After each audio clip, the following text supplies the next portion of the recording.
nang i-anunsyong may bagyo at yun daw bagyo ay malaki pa sa Pilipinas ang sakop. Kaya ako'y napapaiyak dahil sa mahal na mahal ko itong aking papaya. Dahil liit na liit ang katawan ay ganyang kalaking bunga. E di pag dumating yung hangin ay tumba yan. Okay. Tatanim na lang ng bago. Sabi ko, talagang pagbagyo ay walang laban yung papaya. Pero hindi naman pala dumaan dito sa aming bayan. Nakasurvive yung aking papaya. Nagsimula itong bumungay din nakain na yung mga naunang hinog. Pero ang dami pa rin ay ito naman, isang ito nagpapasalamat talaga sa Panginoon ako. Ito naman nagsimulang magbunga din ay di ang dami nang naging bunga. Pag dating ko dito ay hindi natumba. Kaya ako'y laking-laki ng pasalamat sa Panginoon. At itong isang ito ang talagang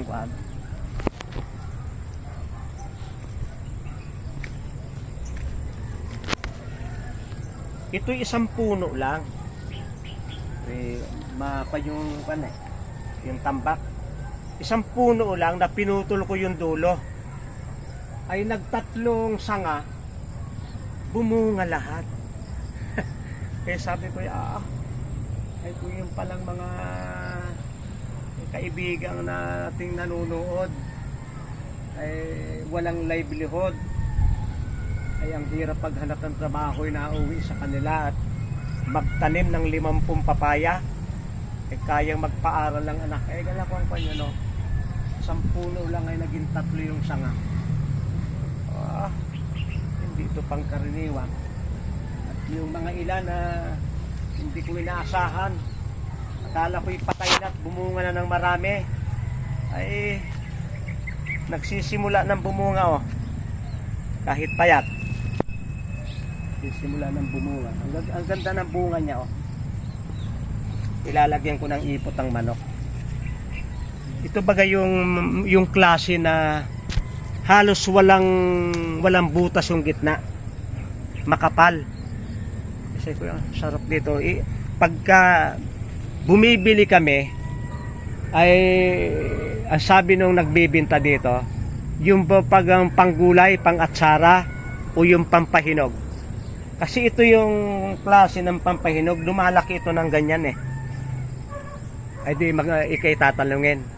Di ikaw yung magtatanong. Yung pong panggulay, dahil mahal din yan, na naabot din ng 35 ang kilo niyan. Pag ang sayote ay mahal din ang papaya na panggulay. Maraming ang bumunga. Sobrang dami ng binunga nito ay nagkasakit, ay hinayaan na namin. Pero natumba na nakarecover, ay bubunga uli. Itong dalawang ito noon ay may sakit. Sabi ko, patay na yung akin 2 papaya na maraming bunga. Pero yung iba, nakarecover siya, Ang bunga nun ay nagsimula din, Kaya marami na nakuha dito. Ito yung pangalawang bunga. Sapagkat ako'y hindi nagbubumba, namamatay ng fungus yung mga dahon. At least, nakabunga na ng marami yan. Marami pong salamat sa inyong pagsubaybay sa Natural Wellness si Pastor Vito.